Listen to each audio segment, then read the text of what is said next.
Okay. Hi. We rearranged the room. So I'm trying not to get people in the video. I'm sorry. I'm glad it doesn't bother you.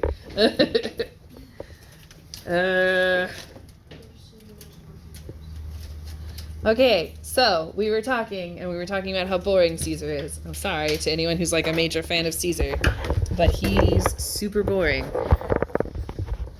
One of my colleagues who works in Georgia, I was talking with her about this over the summer, and she's like, "What do you mean Caesar is boring? He's so ridiculous. How could you not be entertained?" Like, he knew. He always knew. It didn't matter what was happening. He knew.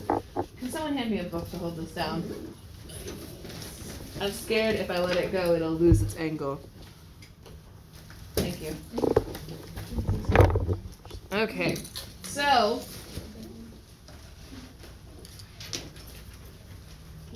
I'm kind of like, if I were a little bit more put together today, I probably would have gone on a search for an article to tell us why do we care. Yes? Okay. I did not do that. So, I'm sorry. This arrangement doesn't work as well for us, but it is what it is. It is definitely. Okay, so, Deja and Micaiah, hopefully you're actually watching these. I made a new module called Resources, and it has a link to a page that has a bunch of things like here's a link to Whitaker's words. And so, at some point, we'll probably switch to these. These are PowerPoints that are really cool. Basically, as you go through them, there's a teacher, her name was Miss Walton, and then she got married, but it's still under Walton. She basically went through and color-coded all of them. And by all of them, I mean the entire AP syllabus. So we'll have to go back and find the first one where it shows you the color coding.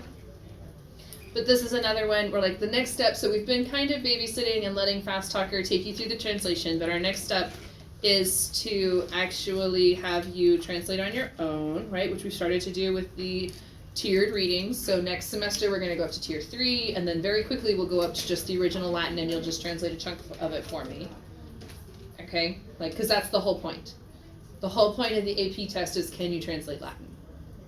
All right? I mean, I know there's other objectives, but all the objectives center around, can you translate the Latin? Not read, translate. Okay? If you can read it, that's even better, but translating is different from reading. Does everybody understand how translating is different from reading? Yeah. It's decoding versus understanding. Okay. Let's try this. Let's try the... It's like understanding Chinese and Yeah. Yeah, like, I know what it says. Don't make me tell you. Okay. So she's actually got some really great things. Here's her color coding. Red is nominative, orange is genitive, purple is dative, green is accusative. Brackets are ablative prepositional phrases. There's a box around the main verb. She's got her participles circled. She's got her vocatives in blue, and she has underlined ablative absolutes. Alright. Okay? Alright, so it's basically Fast Talker without the video walking you through the translation. Yes? You good? Okay. So that's all there on your list of resources. And we'll be using those soon. And then I'll try to like embed them into your modules whenever you need them and try to make it less roundabout getting there. But for now, I wanted to make sure you had everything. So, but the most exciting thing that I wanted you to see on your resources page was, so Fast Talker has started talking about, go to your appendix and look at this, and it'll tell you all about the grammar here. This is the appendix he's talking about. It's online for free.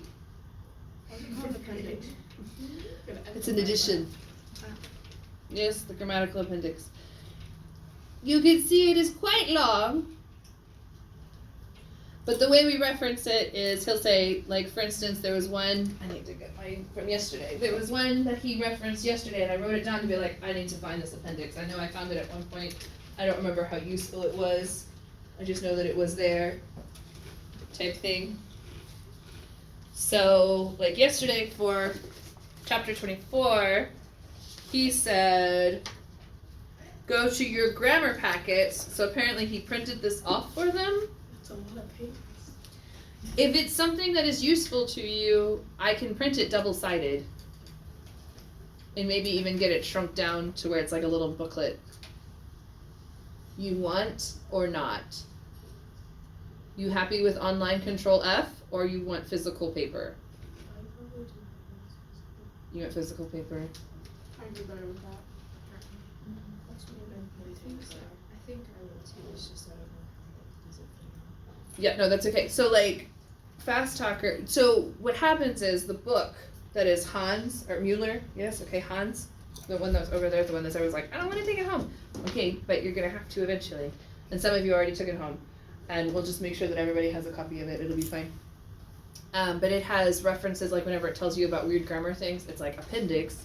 For example, yesterday we had appendix 285, so Control F, 285. There it is. It's the future active participle. Which one? Ducendam. So it's used by Caesar and Cicero only with some form of sum, making either the active periphrastic conjugation or the future active infinitive. So the future passive participle has the same form as the gerundive, but its usage, in usage is quite distinct. It has two usages. It can be with the verb sum for the passive periphrastic. He is to be praised. He must be praised. Literally, Caesar must be praised by me. Okay, I'm skipping around. The future passive participle is sometimes used to denote purpose. Okay, which is what we saw yesterday with unam ducendam. He gave one legion to be led among the Morini to Gaius Fabius the legate. Right? Okay. So basically, this is just a long, wordy way of telling. So maybe I'll go through and.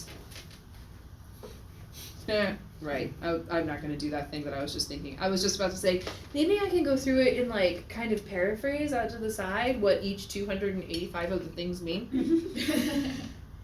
No, we're not going to do that. Okay, I'll see what I can do about getting you a paper copy. Meanwhile, you have it electronically, and look how easily you can Control F. Did you see that?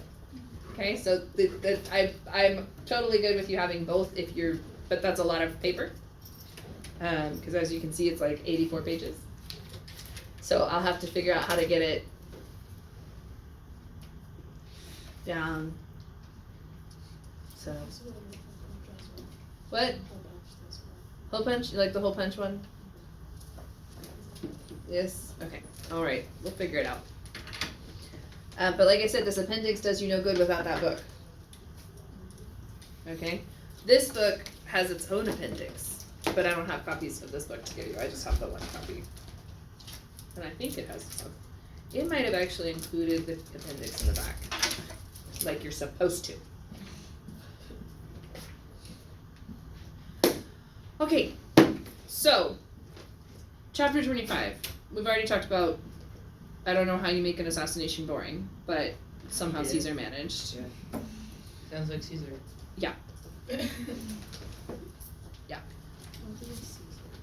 So, like, how it's just like, oh, sweetie.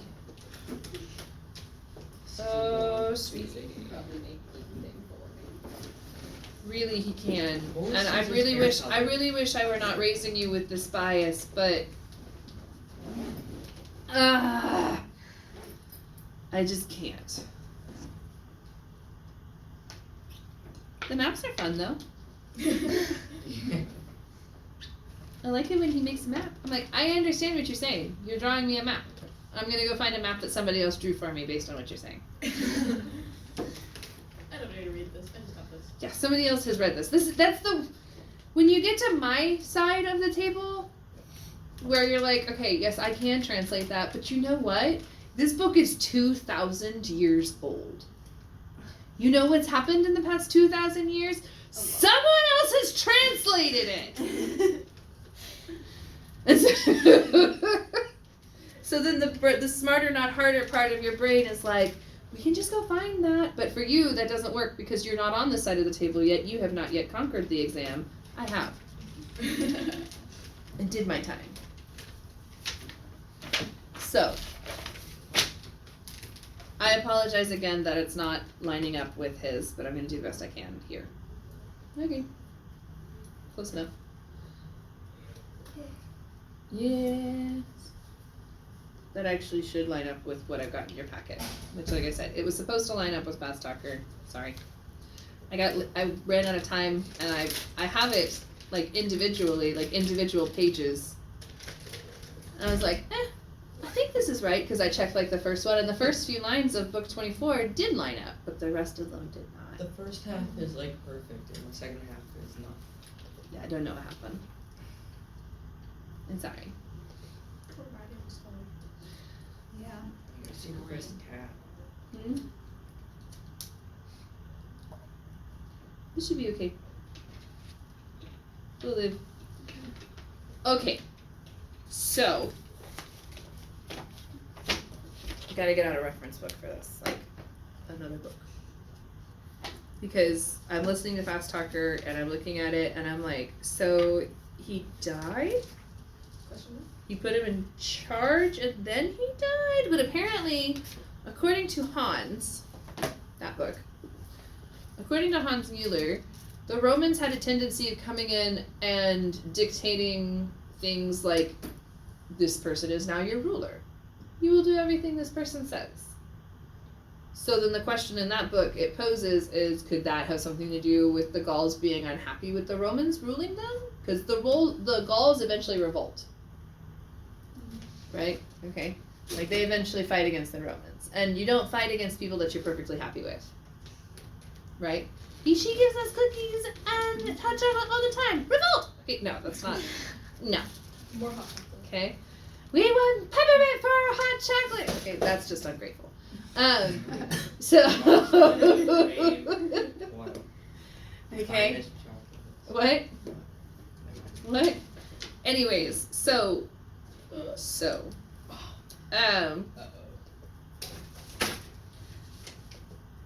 That's one of the possible reasons why the Gauls could be very unhappy with Roman rule, right? I mean, among other things, like there's the whole conquering their villages and selling them into slavery thing as well. And then there's that. And then a bunch of other stuff. Okay. So this one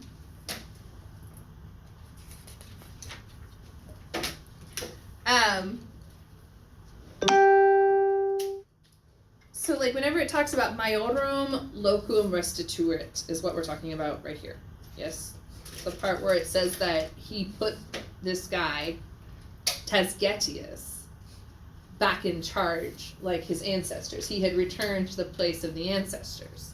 Okay? So for whatever reason, his ancestors had been in charge, they were no longer in charge, but Caesar put him in charge again on account of his virtue and his benevolence to him, meaning Caesar. Yes? Everybody with me? Okay? So Caesar, on account of all those things, restored him to his thing. And Perry, this book, Perry says, Caesar regularly played the various factions within a tribe against each other, supporting those who favored accommodation with Rome rather than resistance. For example, we have the story of Dumnorix versus Dibiacus from Book 1. Okay? But such support could backfire since many Gauls resented being ruled by someone they saw as a Roman puppet. Everyone with us there? Yeah? Okay. So, and then there is a murder, and we know it happened on account of many people. So, quod ad plures pertenebat. I need to start writing these down. Okay, so we were just talking about maiorum locum restituerat. Okay, Gauls resented a puppet. Okay, so that would be something that you could put as analysis. Like the translation would be, Caesar had put him in the place of the ancestors. Yes? Okay, so this would be, so what? Gauls resented a puppet ruler. Okay, so because Gauls resented a puppet ruler, you have quod a plures pertenebat, which, according to Perry, means the murder was carried out or approved by a large number of people. Okay, and we know he died because it's up here. Interfecerunt eum. Yes? Murder. Everybody good? Is this helping at all? Yes? No? Is this just a major waste of our time, or are you guys okay? It's okay, I just reading a binder. Oh no! Yeah, need help? I'm good, I'll figure it out. Okay, fix it later. Right now, just find your book 5. Okay. Okay? So this guy was killed. Okay? And like the third year that he was ruling or something like that, he was murdered. Because they were tired of having a guy that was like, yay, Rome. And they're like, no, not yay, Rome. Rome bad. No, boo Rome. Boo, Rome. Okay? Alright, so they killed him. Alright, and this part is telling us that it was decided by many people. Okay? Carried out or at least approved by a large number of people.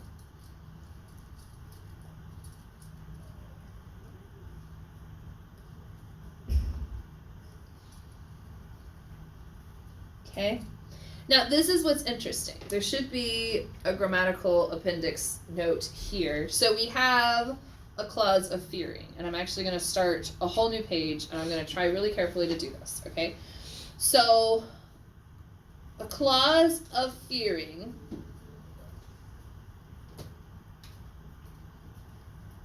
you know what, we're going to Google this because I'm tired, and I'm going to get it backwards. Okay? Clause of fearing ut ne Latin. Here we go. What is ut name? Ut or ne. Okay? So, yes. I get it. Okay. So, yes. Okay. So, here's the deal. Like right here it says ne veniat. May he not come. Yes, okay. So, if you have a clause of fearing, you're going to have a verb of fearing, like temeo, I am afraid. And if you use ut, okay, I am afraid that Canis the dog may die. I don't remember how to say die. Oh goodness, I did this to myself. The dog Might be murdered. might be, yes, I don't know. The dog, yes. Interficeratur. That's comforting.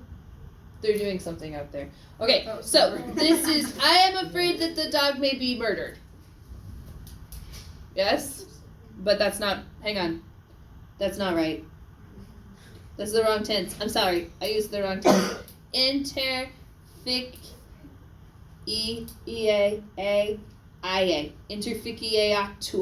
There you go. You have to keep your tenses right. Otherwise you're a Caesar. Yeah. Okay? So, if I am afraid that the dog may die, do I want that to happen?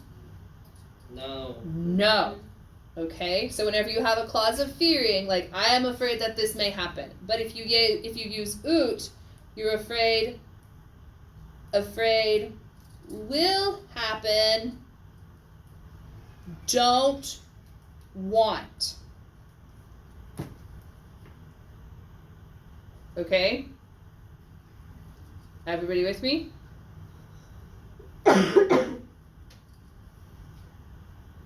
So anytime you have a verb of fearing with ut, you're afraid that it will happen and you do not want ut. Okay? Ut means no want, the thing that follows it. Okay? Alright. Now, you could say temeo ne Santa veniat. I am afraid Santa will not come. Don't want. Don't want that. Okay. All right. So nay means right. So hang on. So nay means we're afraid it won't happen. It is thunder out there, by the way, if you can hear that on the video. It's pretty frightening. Afraid it won't happen. Do want. Yes? We do want Santa to come to town. Yes? But we are afraid Santa will not come to town Because of thunder. because of the thunder. Because of the winter advisory. Good lord. Oklahoma just needs to make up their mind. Put doesn't down for us. I have to drive to What's this. the government Just doing? drive carefully, okay? Alright? So, let's go back and make sure that I got this right. He is afraid, having feared, he has feared that their state would not deficeret, would not revolt. Hang on, maybe I've got this wrong. Oh my lord! Oh my god. I'm sorry, babies. That was. I just remember where I was parked. Did Oh, it- I parked outside. Did lightning hit the aquatic center or It was something? so 'Cause bright. it sounded like it. Was I the only one that jumped out of my skin? No. Okay. No. People on the videos like stop it, babies.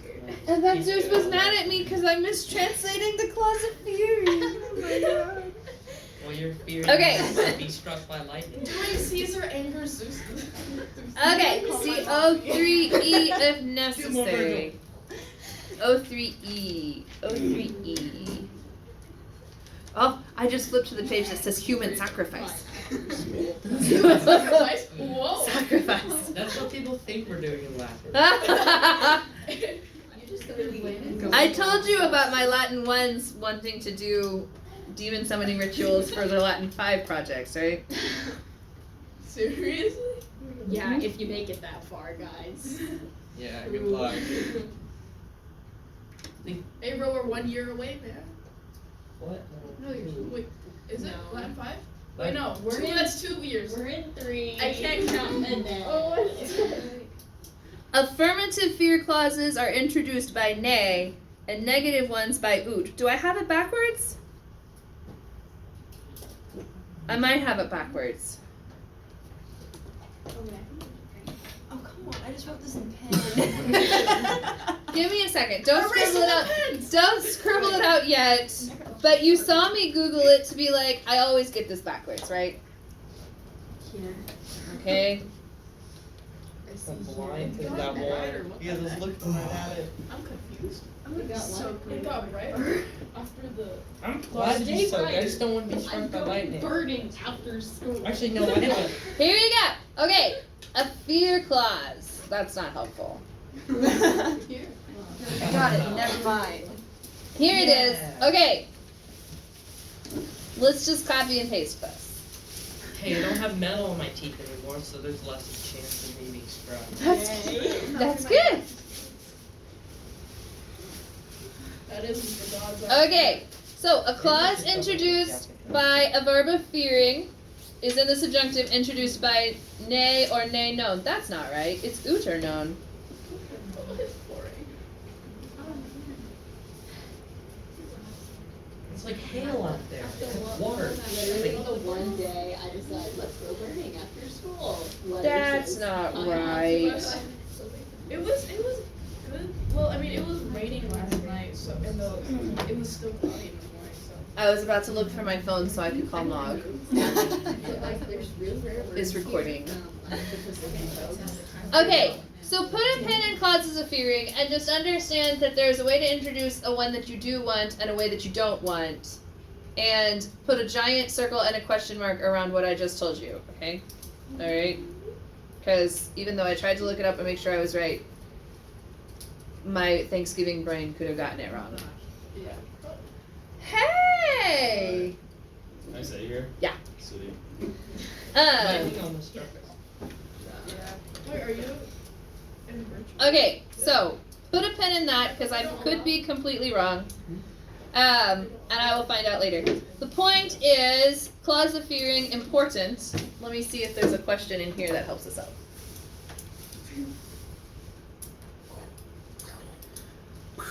Did you get scared by the lightning? Yeah, it was so close. I was walking over here. It was and like I screamed and it's been recorded.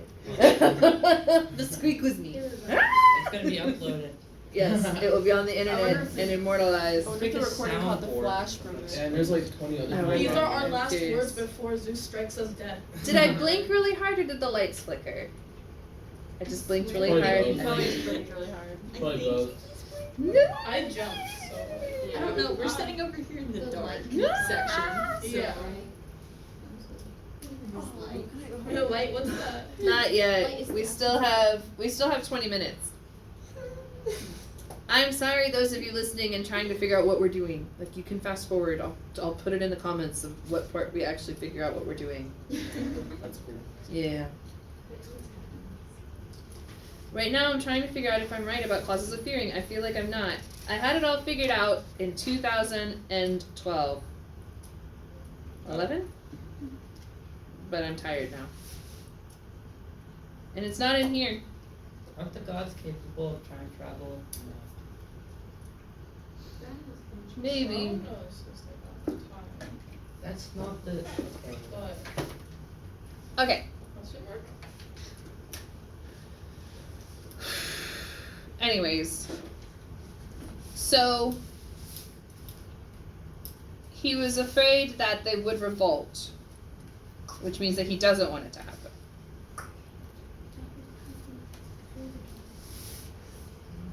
What? My hair was down, but the humidity made it go. So now it's really, really up. No, it's just the lightning. It's really, really up. No, not just the lightning. Okay. So, now I've completely lost my train of thought. But this is the...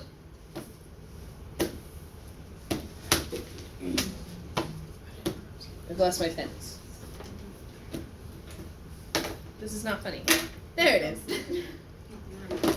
Okay, so we have Veritus, and it triggers this clause right here, and all of that is a clause of fearing. So you can go back and listen to Fast Talker again to hear how he translates it and all of that. And I'll go home and look it up, and we'll talk more about clauses of fearing tomorrow. Okay? Okay.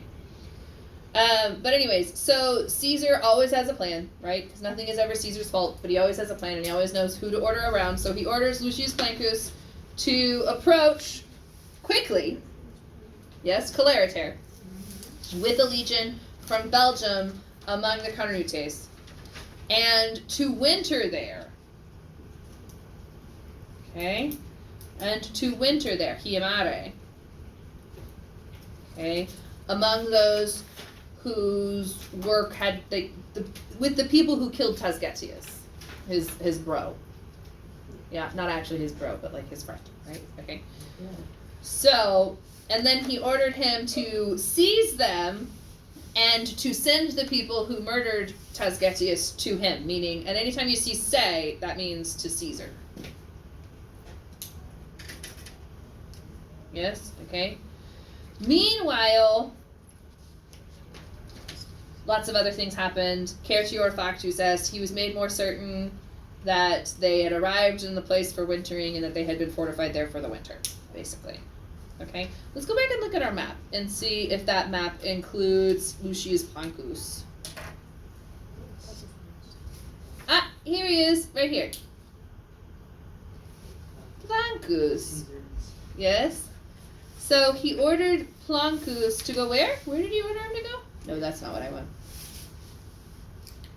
To go from Belgium, from the Belgae, so right? Okay, so the Belowaki are the Belgae, yes? Alright, everybody okay with that? Yes. So he ordered him to go from there to the Carnutes. Is that what we're reading? Yes. Okay. So, that's the first. So first he had them set up like this to winter, and now he sent what's-his-face that way.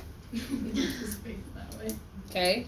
So then now we only have this many people. So this is just to kind of let us know remember, Caesar is using this book to justify some legality questioning actions that he took while he was proconsul in Gaul, right? He basically attacked and conquered Gaul, and then they got unhappy and it took a lot of resources, and he had to justify that it was in Rome's best interest for him to do this, yes? So he's justifying every little thing that he did, okay? So he's like, I had the Carnutes all set up, I had this guy in charge of them, they murdered him, so I sent a legion. Does that sound like good? Does that sound, do you think if you were a Roman listening to this, would you be like, yeah, good job, Caesar? You'd be like, what the heck? What do you think? Imani, are you with us? They. Maybe good job. You think good job, Caesar? Yeah, because he's trying to word it to make it sound like he's. Yes. And Romans are like, hey, you killed this person, we're gonna take your whole entire. Yay, Rome. Yeah. Right? Yes. Okay. Romans are like, yay, Rome, as they should be. Okay. But only to a point. Right? Boo Rome. I really struggle, like, I know, but, we had that book, like, what book was it? Oh, yeah. 435 through 36, where it was basically him detailing the beginning of his genocide in Britain. Oh yeah. Yes. Okay. He's doing the same thing in Gaul. Like, so many cultures were lost because of Caesar traipsing all through Europe. Maybe he should have been stabbed. He was stabbed 23 times, actually. Mm-hmm. Yes. Yes. We know you're good at grammar, but look at all the other things. He's only, like, his grammar, he likes things to be methodical, he likes things straightforward, he follows other grammar rules. That doesn't make him good at it, though. That's my argument. Come and fight me, internet. So, anyways, okay, I think that's really all I have to share with you about 525. I'm sure someone somewhere as a historian is like, how can you just gloss over the death of Tascatius? I don't care. I really don't. And I think big picture, the reason it might matter a little bit is it takes one of his legions out of the 100-mile circle. Yes. Okay, so then he's down a legion. So they're already going to be like, or a cohort or whatever. They're already going to be like, why just split up your troops? Safety in numbers. And remember, he justified that in book 4. Why did he split up his troops? Just a little bit of review. Secantes. Prope secantes. Because of the drought. Because of the drought. Very good. I can guarantee that will be on a test. Prope secantes. Quid significat. On account of drought. Yes? Okay. So, alright, I'm going to go ahead and end the video. There was lots of dead time in it anyways. I'm sorry, guys. Eventually I'll figure out how to edit my videos and be like, doop, doop, doop.